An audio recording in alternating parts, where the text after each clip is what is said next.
Mickey ଓ ତା ସ୍ୱାମୀ ରାଜୁ ଗୋଟିଏ ଛୋଟ ଘରେ ବସବାସ କରୁଥିଲେ। ରାଜୁ ପକ୍ଷୀ ବହୁତ ଅଳସୁଆ ଏବଂ କର୍ମକୋଢ଼ିଆ ସ୍ୱଭାବର ଥିଲା। ଦିନେ ମିକି ପକ୍ଷୀର ଦେହ ଖରାପ ଥିଲା ଏବଂ ଶୀତ ଦିନର ସମୟ ଥିବାରୁ ବହୁତ ଶୀତ ହେଉଥିଲା। ହଇଓ, ତମେ ସବୁବେଳେ ଘରଟାରେ କାହିଁ ବସି ରହିଛ? ବାହାରକୁ ଯାଉନ, କିଛି ଶୁଖିଲା କାଠ ସଂଗ୍ରହ କରି ଆଣିବ। ଆଗକୁ ଆହୁରି ଜୋରରେ ଶୀତର ପ୍ରକୋପ ବଢିବାର ଅଛି। ଘର ଉଷୁମ ରଖିବା ପାଇଁ ଆମ ପାଖରେ ଯାହା ଶୁଖିଲା କାଠ ଥିଲା ସେସବୁ ସରିଗଲାଣି। ବୁଝିଲୁ ମିକି, ସକାଳଟାରୁ ତୁ କାହିଁ ଖାଲି ରାଉ ରାଉ ହଉଛୁ?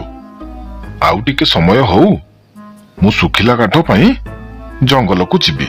ହଇଓ, 10 ଦିନ ହେଲାଣି ଜଙ୍ଗଲକୁ ଶୁଖିଲା କାଠ ପାଇଁ ମୁଁ ତୁମକୁ ପଠଉଛି, ହେଲେ ତମେ ହଁ ହଁ କରୁଛ, କିନ୍ତୁ ଶୁଖିଲା କାଠ 2 ଖଣ୍ଡ ଆଣିଦେଉନ।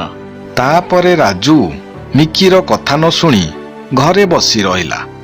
କୌଣସି ଉପାୟ ନ ପାଇ ମିକି ପକ୍ଷୀ ଏକା ଏକା ଜଙ୍ଗଲକୁ ଶୁଖିଲା କାଠ ସଂଗ୍ରହ ପାଇଁ ଗଲା। ଜଙ୍ଗଲରୁ ଏମିତି ମିକି ପକ୍ଷୀ ଶୁଖିଲା କାଠ ସଂଗ୍ରହ କରି ଘରକୁ ଧରିକି ଆସୁଥିଲା। ତାପରେ ତାର ଦେହ ଅସୁସ୍ଥ ଥିବାରୁ ଶୁଖିଲା କାଠ ଧରିକି ଆସୁଥିବା ବାଟରେ ସେ ଅଚେତ ହୋଇ ତଳେ ପଡ଼ିଗଲା। ତଳେ ପଡ଼ିଯିବାରୁ ମିକି ପକ୍ଷୀର ଜୀବନ ମଧ୍ୟ ସେଠାରେ ଚାଲିଗଲା। ସେପଟେ ରାଜୁ ମିକି ପକ୍ଷୀ ଶୁଖିଲା କାଠ ସଂଗ୍ରହ କରି ଘରକୁ ନ ଫେରିବାରୁ ବହୁତ ଚିନ୍ତିତ ଥିଲା ଏବଂ ସେ ମିକି ପକ୍ଷୀକୁ ଖୋଜିବାକୁ ଜଙ୍ଗଲକୁ ଗଲା।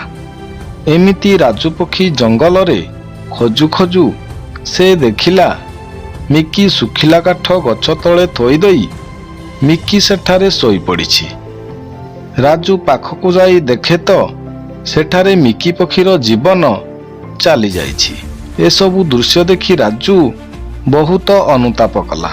ଆଜି ମିକି ବଦଳରେ ମୁଁ ଯଦି ଜଙ୍ଗଲକୁ ଶୁଖିଲା କାଠ ପାଇଁ ଆସିଥାନ୍ତି, ତାହେଲେ ଏତେ ବଡ଼ ଅଘଟଣ ଘଟିନଥାନ୍ତା।